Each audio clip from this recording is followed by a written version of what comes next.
গল্প শুনে কিন্তু কেউ ভয় পাবেন না। আমার সাথে ঘটে যাওয়া কিছু ঘটনা আপনাদের সাথে শেয়ার করব। তো আমি তখন মিরপুর 14-তে ছিলাম। আমার হাজব্যান্ড ডিজিএফআই চাকরি করত।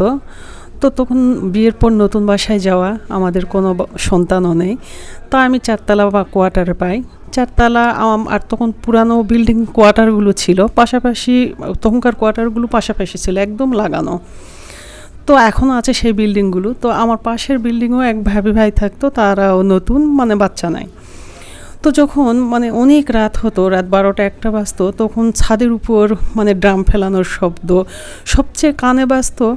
যে অনেক রাত হলে, যেমন কাঁচের গুটি চিনেন কিনা জানি না, এই কাঁচের গুটি অনেকগুলো একসাথে মেঝেতে ফেলে যে ঝনঝন শব্দ, এই শব্দটা বেশি হইতো প্রচুর পরিমাণে প্রতিদিন।